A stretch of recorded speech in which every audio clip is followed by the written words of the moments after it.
Hara Srivasadi Gaura Bhakta Vrinda Hare Krishna Krishna Krishna Hare Hare Hare Rama Rama Rama Hare Hare Om Namo Bhagavate Vasudevaya Om Namo Bhagavate Vasudevaya Om Namo Bhagavate Vasudevaya. Hare Krishna. Today we'll be discussing Bhagavad Gita as it is, chapter 2, text 71.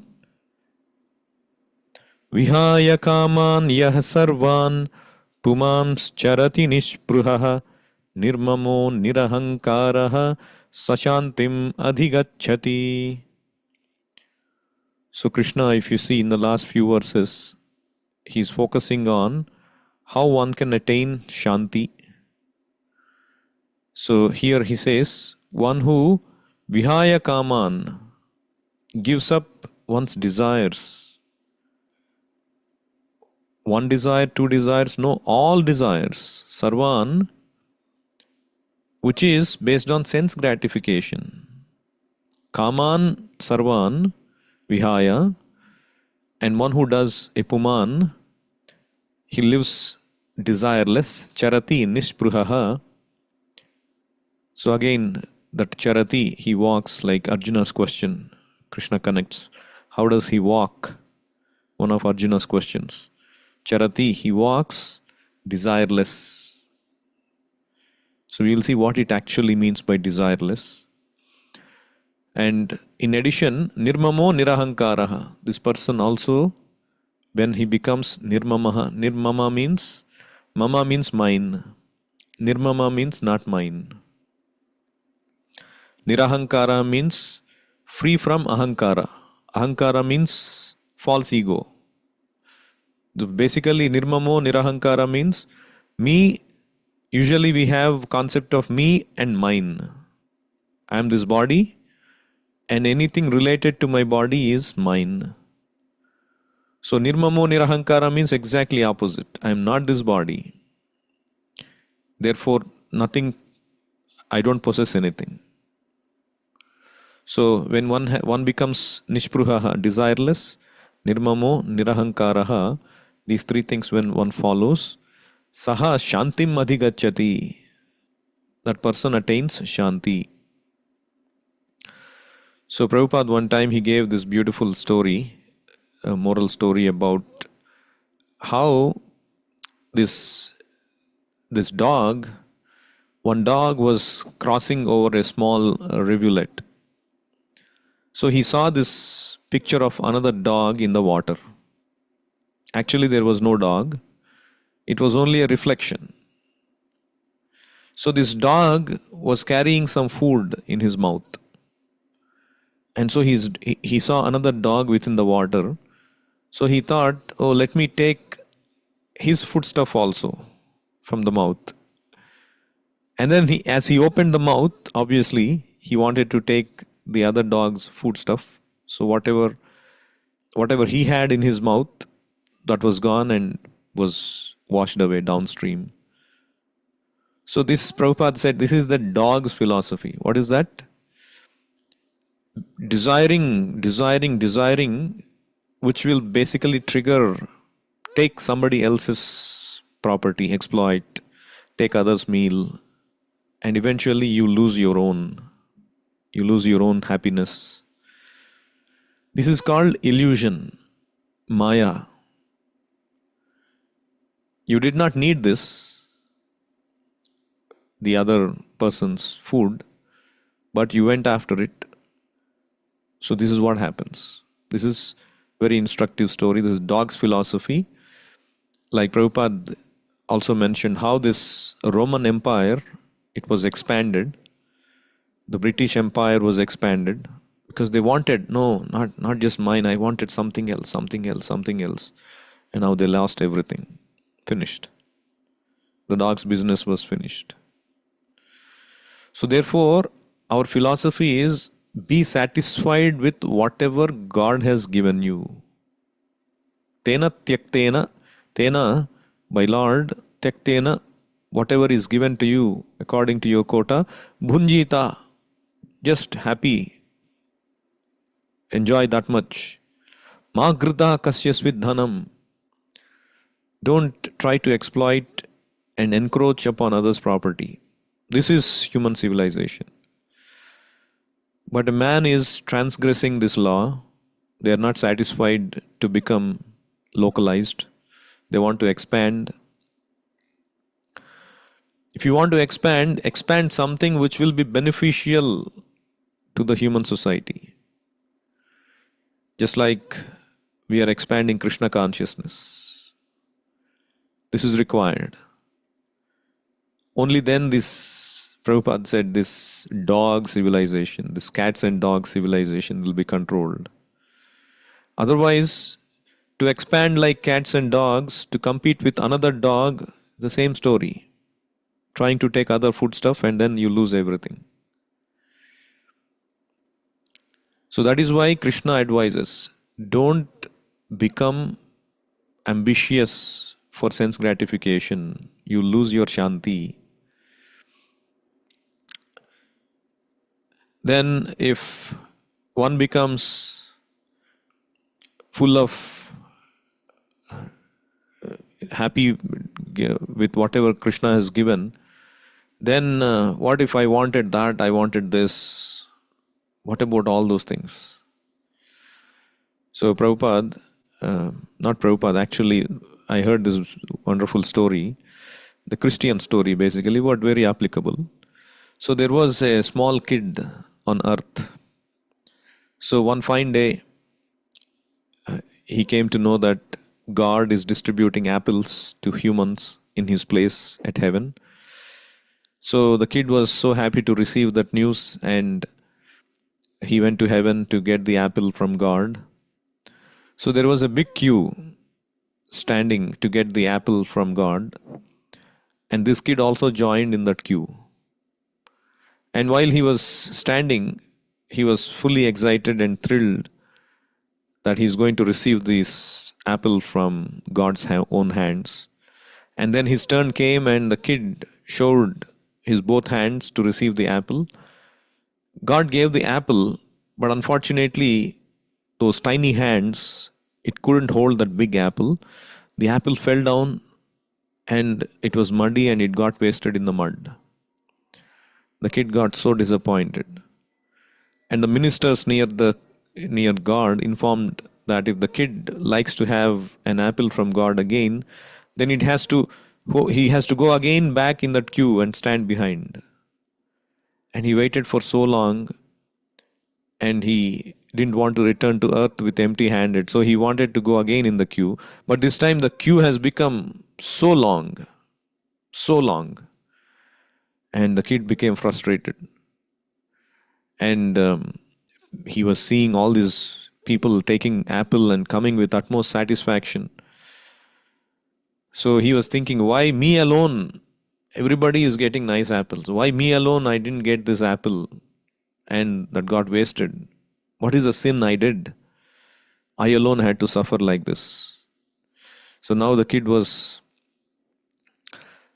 so scared that he should not miss again. So he waited for a long time. And then the turn came, and God gave him the apple to the kid's hands. And then God spoke to the kid. So, my dear child, last time after giving you the apple only, I noticed that that apple was a rotten apple. That's why I made that to fall from your hands.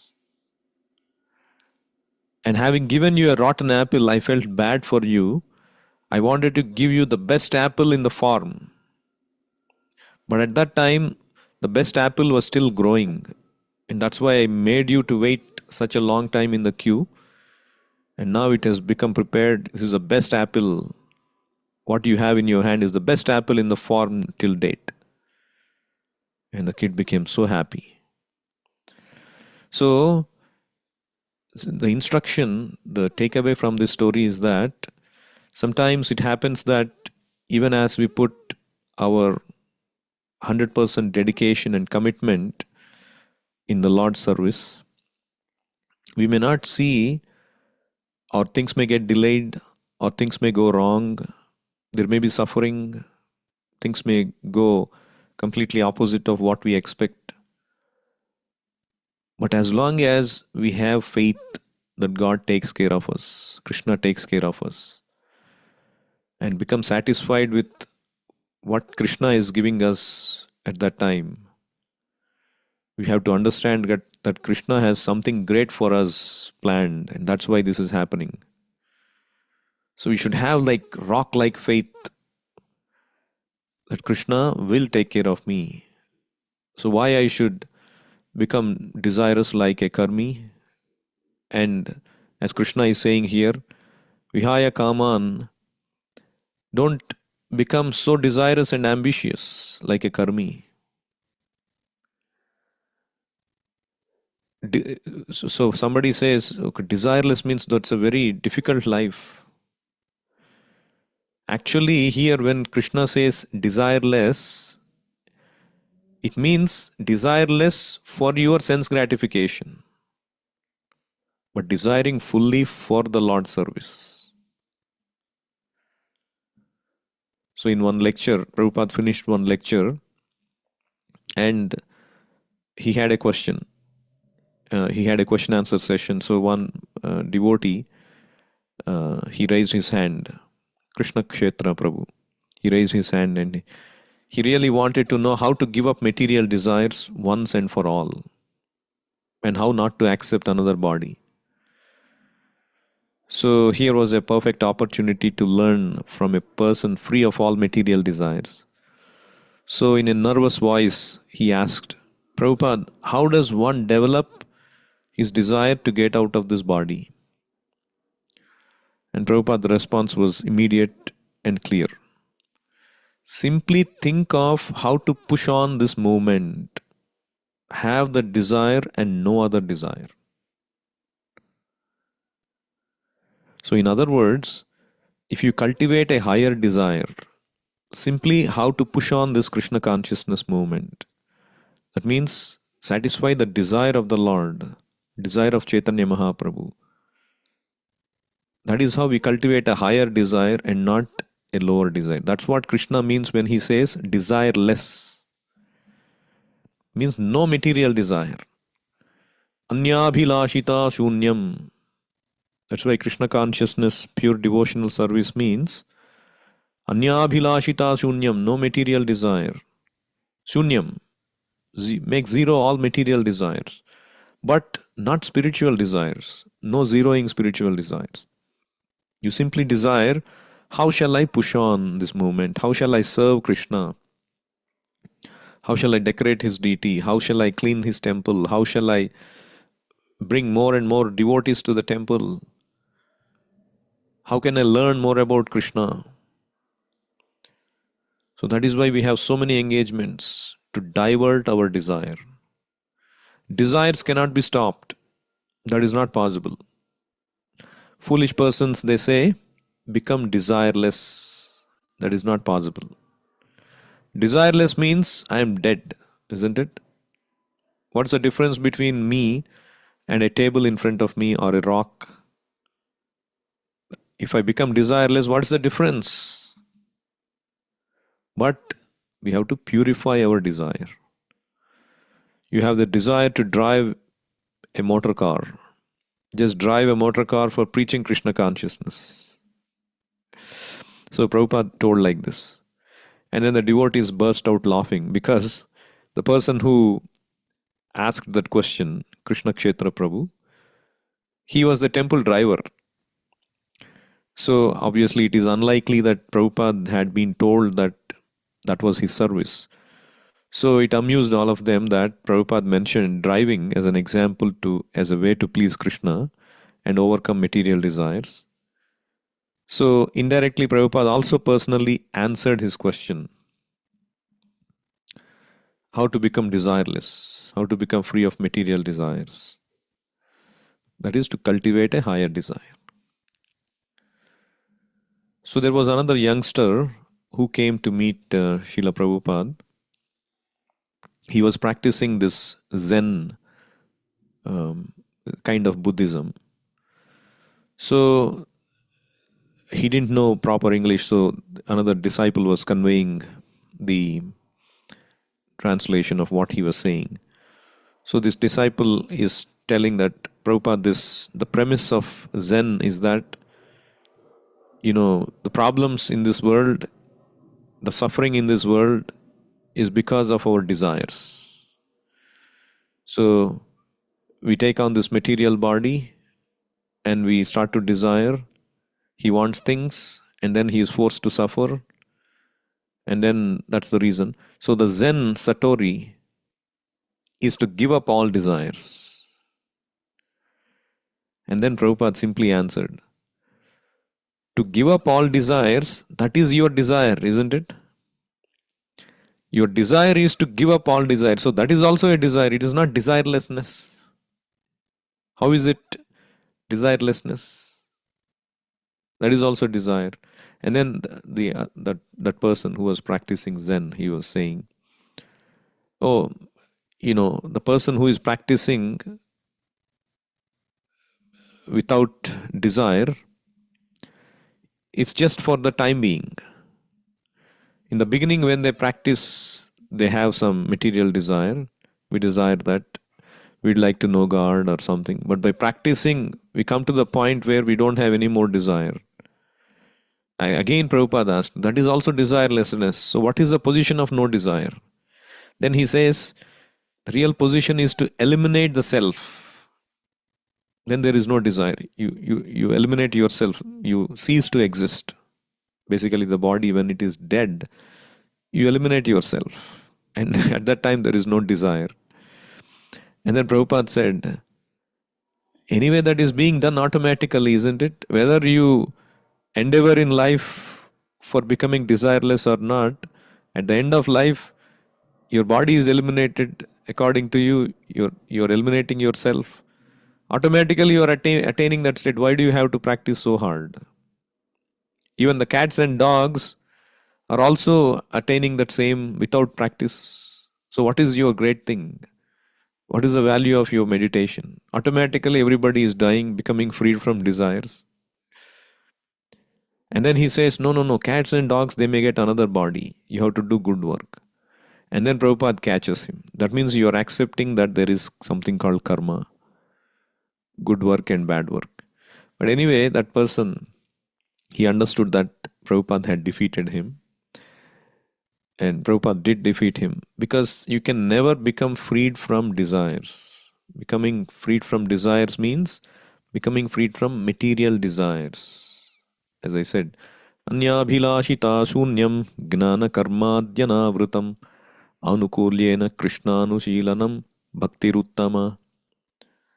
So that desire is anukulyena krishnanushilanam. One has to try to satisfy Krishna. Anukulyena, the way Krishna wants, not the way you want. Whatever you think, you do and then say, oh, I'm pleasing Krishna. So, Prabhupada, he has clarified that. And then, Prabhupada says in the purport very nicely, in the beginning of this shloka, to become desireless means not to desire anything for sense gratification. In other words, desire for becoming Krishna conscious is actually desirelessness. To understand one's actual position as the eternal servitor of Krishna without falsely claiming this material body to be oneself, and without falsely claiming proprietorship over anything in the world, is the perfect stage of Krishna consciousness. So what is that perfect stage of Krishna consciousness? People ask. So Prabhupada said these three things. One is desirelessness, or desiring for Krishna. Second is without falsely claiming this material body to be oneself. This material body is not me. This is dead matter. Because of the spirit soul, it's appearing animated, lively.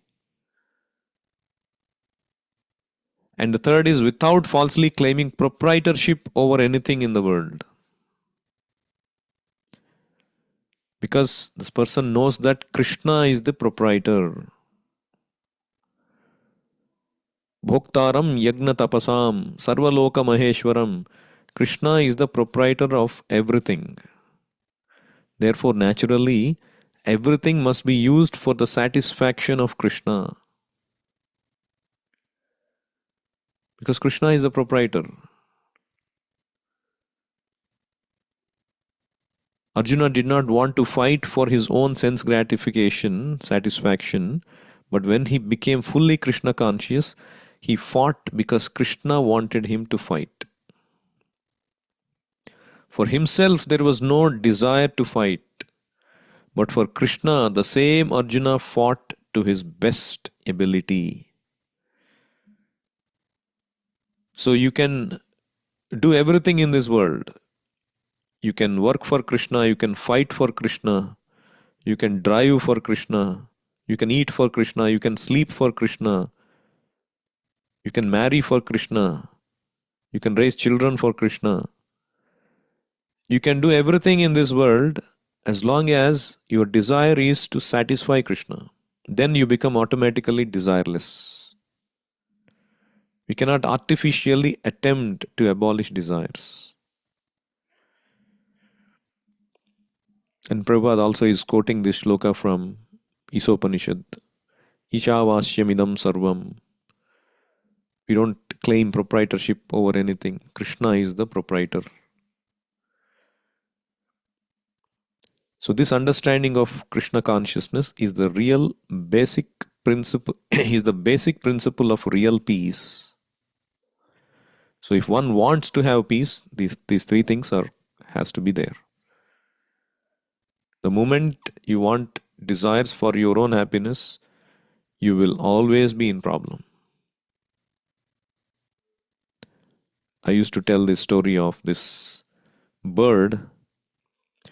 This bird was flying, and suddenly he saw these other birds started to attack him. They were following him with the intent to attack him. And wherever this bird was going, these other birds were following with angry faces.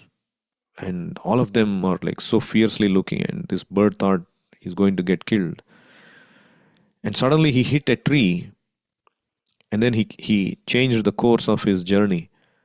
And then all these birds, they stopped following him, and they all swooned down on something. They started following something else.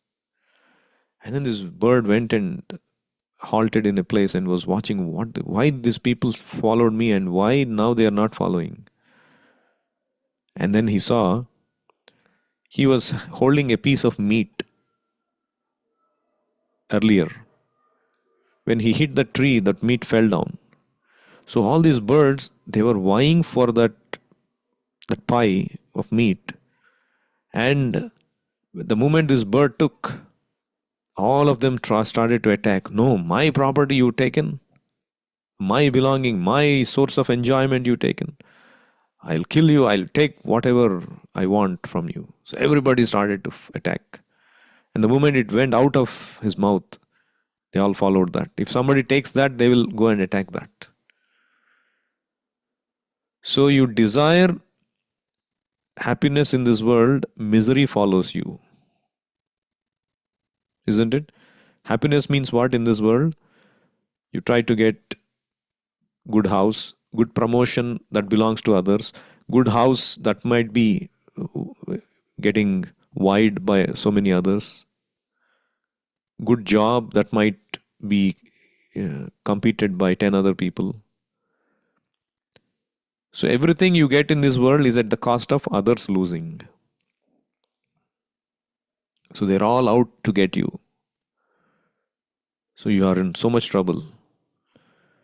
So your seeking of happiness is nothing but you are seeking distress. Your going after desire is nothing but distress is following you. Whereas you seek Krishna, happiness follows you. So seeking the material world means seeking darkness. Matter is dark. So naturally you will be in darkness. Seeking Krishna means Krishna is light, knowledge. Naturally light will follow you, happiness will follow you. Krishna is Satchidananda Vigraha, full of Sat, Chit, and Ananda, eternality, knowledge, and bliss. And naturally, when you associate with Krishna, naturally you will also become gradually Satchidananda. And associating with Krishna can always be done at any time, not necessarily by the deity form. It can also be done by chanting his holy names.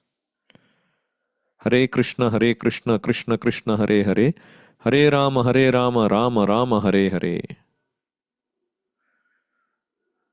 Rupa Goswami, when he wrote this drama called Vidagdha Madhava, it's activities of Krishna in Vrindavan, beautiful drama.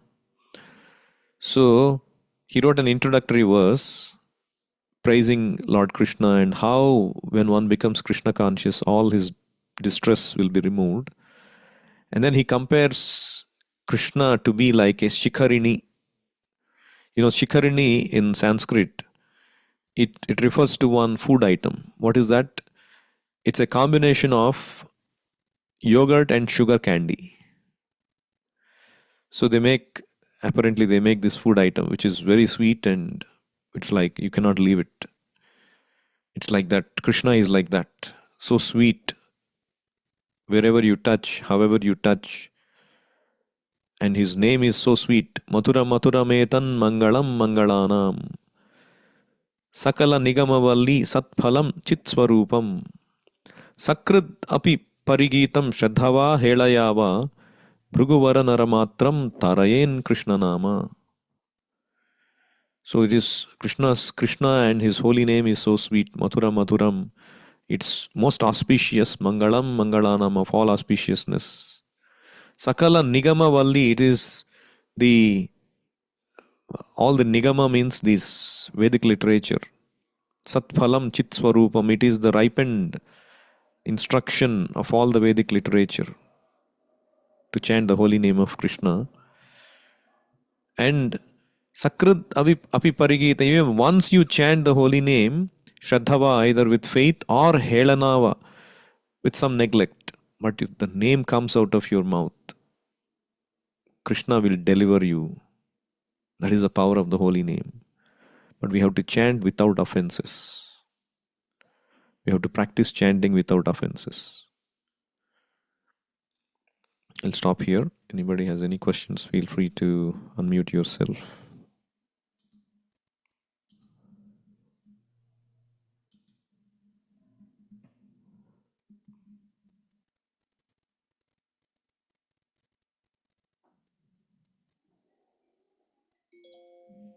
Bhagavad Gita as it is ki jai, Srila Prabhupada